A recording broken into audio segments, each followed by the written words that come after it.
Good day.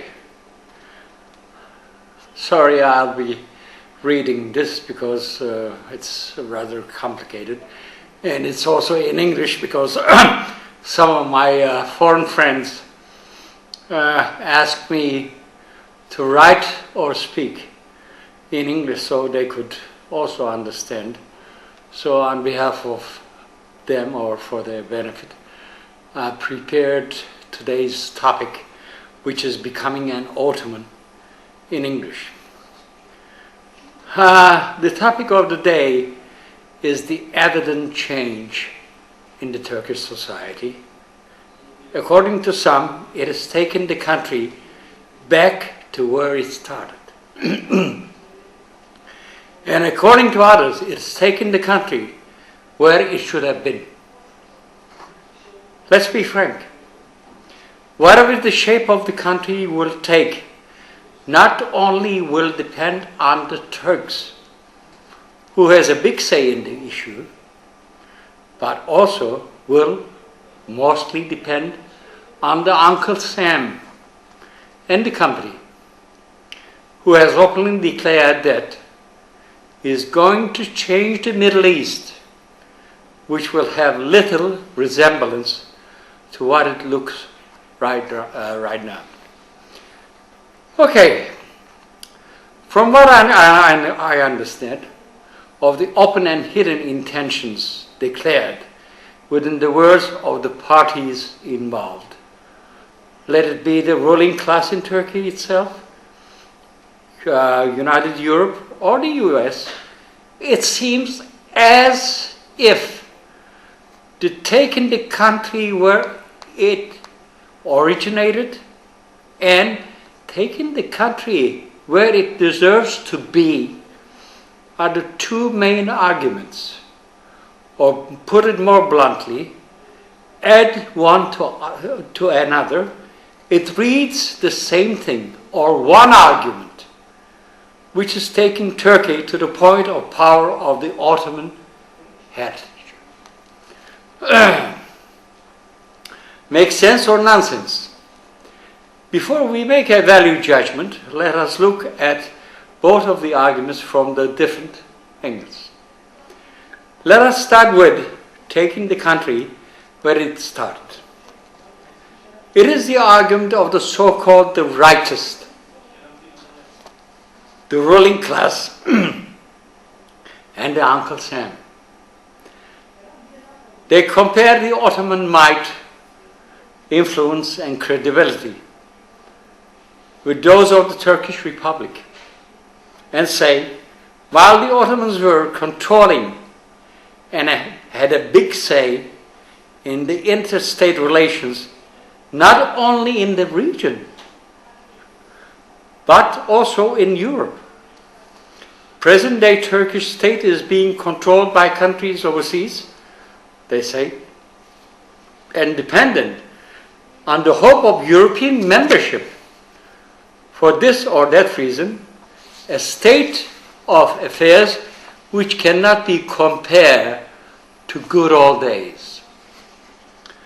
So, re-establishing the old model with a genius scenario, which is already on the go, could give Turkey all she deserves, since the present-day model and others suggested seems not to fulfill the people's and the country's expectations.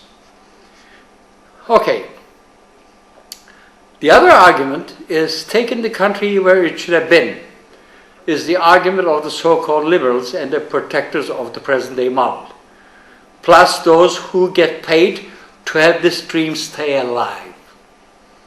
They compare Turkey's relative development and social progress and makeup and insist that within the model Turkey is in, European Union looks like the answer for Turkey's global expectations. But after 40-some years of waiting for this hope to be realized at some point, we are politely told that we cannot be a full member of a European Union because it's a Christian club. And we Turks are 95% Muslims. Plus, this club members, rightly or wrongly, argue that 9/11 and what followed and what is to come forces them to look at the enemy within. And like it or not, in the deeper mind of most Europeans, Islam is the enemy, and the worst, a prospective member like Turkey could be regarded as the enemy within. If all of the above points were well taken and appreciated and understood, now let us now unite the arguments and talk about a scenario in which the rebirth of the Ottoman state has been visioned years ago and has been working all along. Interesting.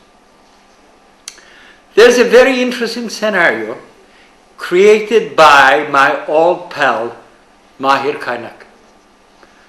He claims that the inner state, Gladio, or